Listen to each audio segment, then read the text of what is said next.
Hello everyone. Thank you all for watching the video. Wishing you all good health and peace. The first rays of dawn slipped through the gaps in the orange grove, casting a golden glow over the leaves. Lai Tu Nuong stirred awake in her small wooden house, the air still cool with the remnants of night. She rose quietly, her bare feet brushing against the rough floorboards, and tied her faded pink shirt around her waist. The familiar scent of citrus filled her lungs as she stepped outside, her woven basket in hand. The orange trees, heavy with fruit, stood like silent sentinels, their branches bowing under the weight of the season's yield. This grove had been her sanctuary since childhood, a place of memories of her mother's laughter of simpler days. Now it was her livelihood, her burden, and her quiet refuge. Lai Tu Nuong moved through the rows of trees with practiced ease, her hands deftly plucking the ripest oranges. Each fruit felt like a small promise in her palm, round, firm, and glowing with the warmth of the sun. She filled her basket steadily, the weight growing heavier with each addition, but her mind was elsewhere. She thought of her mother, who had once walked these same paths, her voice soft as she taught Lai Tu Nuong how to tell a ripe orange from a sour one. "Look for the ones that blush like the sunrise," her mother had said, her smile as bright as the fruit. Those days were long gone, buried beneath the years and the earth where her mother now rested. Lai Tu Nuong was alone now, save for the grove and the man who had recently entered her life, Mr. Chung. Mr. Chung was a quiet man, steady as the river that ran through the village. He had come into her life unexpectedly, a carpenter from the next village over, with hands calloused from years of working with wood and a smile that felt like a rare gift. They had met at the market one rainy afternoon when he'd helped her cover her oranges with a tarp as the sky opened up. Since then he'd become a constant presence, never demanding, always there.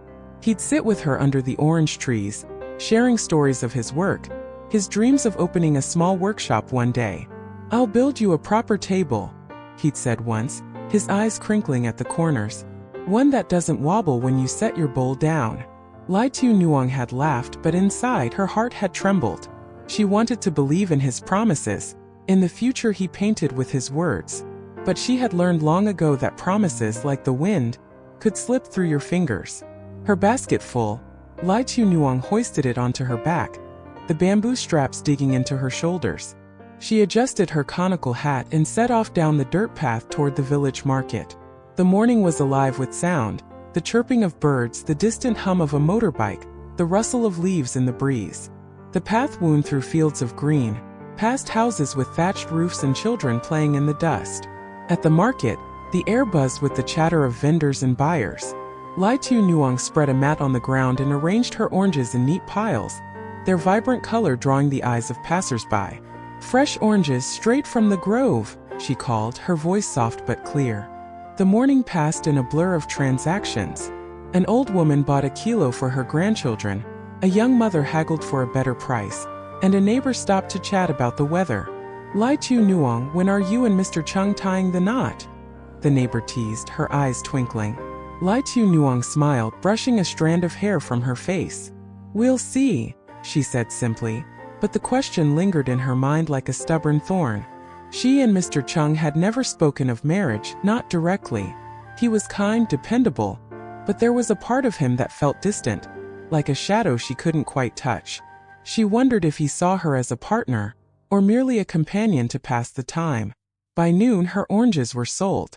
Lai Tu Nuong packed up her empty basket, her pockets heavier with a modest sum of money. The sun was high now, its heat pressing down on her as she walked home. Sweat beaded on her forehead, but she didn't mind. The walk gave her time to think, to let her thoughts drift like the clouds above. She thought of Mr. Chung, of the way his laughter seemed to fill the empty spaces in her life.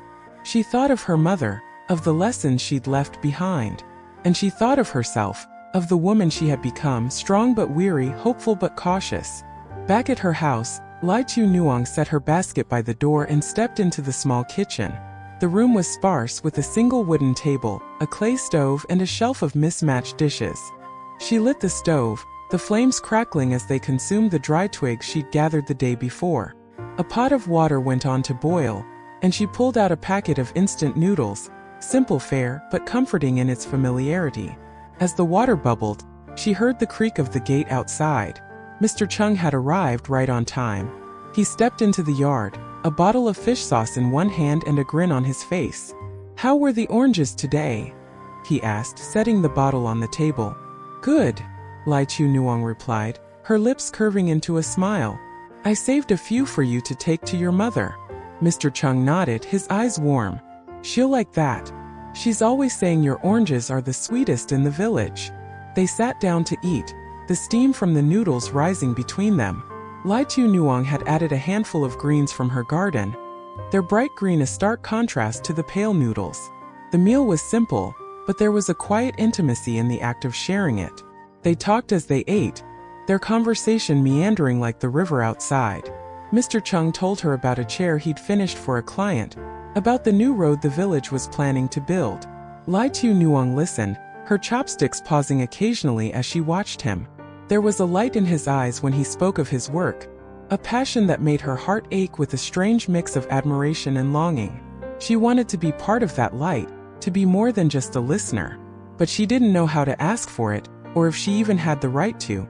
Their meal was interrupted by a shout from the yard. A neighbor, Uncle Hung, stood at the gate, his face flushed with urgency. "Mr. Chung, can you help me out?" he called. "I need to dismantle the old shed out back. The machine's coming to level the land, and it's in the way." Mr. Chung set down his bowl, wiping his hands on his trousers. "Of course, Uncle," he said, then turned to Lai Chu Nuong. "I'll be quick. Finish your noodles and don't work too hard while I'm gone." Lai Chu Nuong nodded, watching as he followed Uncle Hung to the back of the house. She stood and cleared the table, her movements slow and deliberate.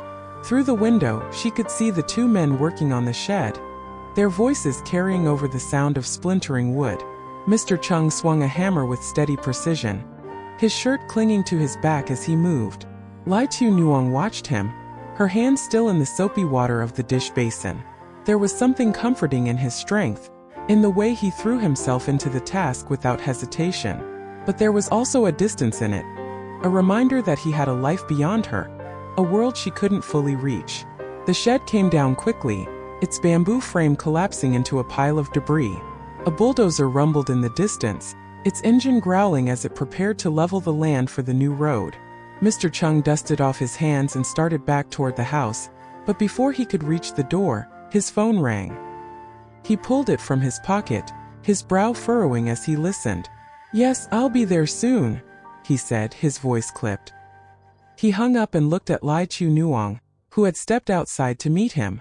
"They need me at the construction site in the next village," he said, his tone apologetic. "I have to go. I'll come back this afternoon, I promise." Lai Chu Nuong said nothing, only nodded. She walked with him to the edge of the orange grove, her hands clasped in front of her. Mr. Chung gave her a quick smile, then turned and started down the path.